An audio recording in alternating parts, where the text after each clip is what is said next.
Welcome back. The death toll in the Italian earthquake is rising. At least 250 now dead, nearly 400 others injured. Just a day after a powerful 6.2 magnitude quake hit, strong aftershocks still rocking the already devastated areas of central Italy. Search and rescue efforts are intensifying with every precious minute. And just when you think it could be hopeless, a miracle arises from the rubble. Take a look here. A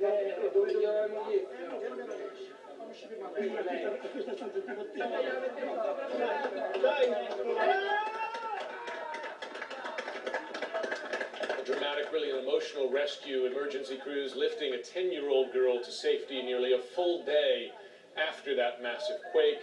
I want to go to CNN senior international correspondent Frederick Pleitgen. He's right in the middle of it, near the epicenter in Amatrice.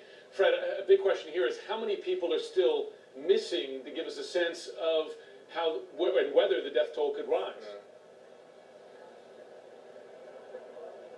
Well, the Italian authorities, Jim, certainly believe that the death toll can still rise and will still rise, and they say that they believe that there still could be quite a few people actually buried underneath the rubble, possibly trapped underneath the rubble. However, they also say they can't really put a number on it, and the reason for that is, of course, that this is a tourist region, and they believe that many people may have been here visiting their families when this earthquake struck. Of course, none of them really registered here when this disaster unfolded, and at the same time, it also happened in the very early morning hours when these people were asleep, and so they basically had no chance to escape. Now, throughout the day, you're absolutely right, we have seen the rescue efforts here intensify.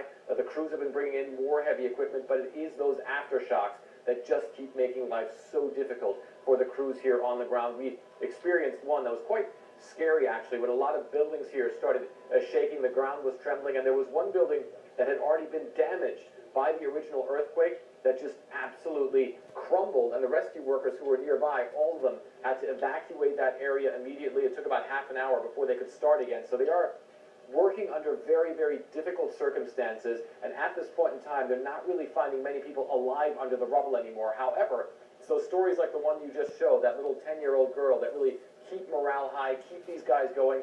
They're in for another very, very long night as they're continuing to work, but they say they're not letting up until they've gone through this entire area. Of course, Amatrice, the town that by far is the hardest hit. Of the 250 people who are known to have died in this disaster, more than 190 were killed here, Jim.